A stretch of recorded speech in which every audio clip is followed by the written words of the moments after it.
Okay, so in this video we are going to be covering Litecoin and what Litecoin is exactly and how it differs from Bitcoin. So just like Bitcoin, Litecoin is an online, open source, decentralized virtual currency. It was invented by Charles Lee back in 2011, who was a former Google employee. Just recently he left his job here in 2013 to go work for a startup called Coinbase. From there, I'm not exactly what he will be involved with, but I do believe in some ways it will be promotion of Litecoin.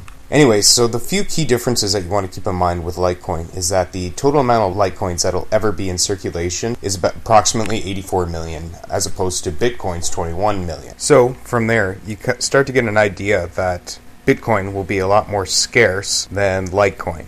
Litecoin will still be valuable to hold, but this is where you start to have a relationship that people tend to compare it to gold and silver, whereas Bitcoin would be the gold, which is worth more, whereas silver will have it will still be a good investment, but its valuation is far less than gold's. Another major way in which Litecoin differs from Bitcoin is the Litecoin network itself. The network processes a block every 2.5 minutes rather than Bitcoin's 10 minutes, which they claim will significantly reduce the time to confirm transactions. Now, a lot of people don't believe that. From my own personal experiences, I do believe that Litecoin transactions are actually a little bit quicker. And now that we've made this comparison between gold and silver, you tend to see is that if it's going to have a quicker transaction time and it's worth less than Bitcoin, what you're going to see is this may be seen as a pocket change or small purchase type of currency. What I can even think about is, spending it on your morning coffee as opposed to Bitcoin.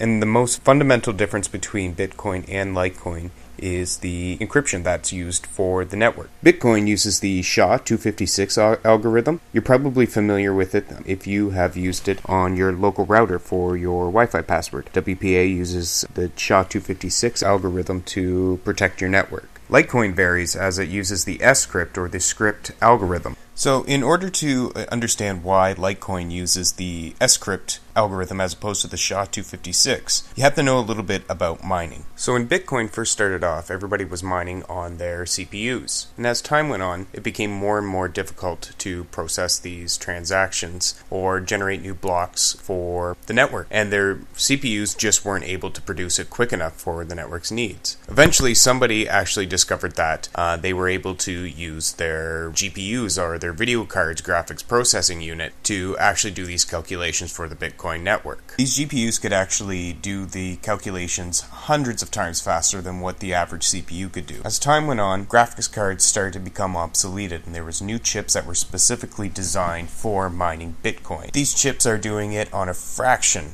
of the power that regular GPUs were doing it, as opposed to the fraction of powers that GPUs were able to do it on top of CPUs. So eventually what most of these miners realized is that they would soon be losing out to large investors and these new chips that were coming out that would beat them in power. So enter Charles Lee. Charles essentially set up Litecoin to work off the S-script algorithm for the fact that these new chips would not actually be able to mine Litecoin. And so far that's actually worked very well. In just 2 years, Litecoin has actually risen from fractions of a penny to over $5 this year, and now probably hovering around the $2.50 mark. If you're looking to get up and running with Litecoin, I'd suggest you check out litecoin.org. I'll put the link down below.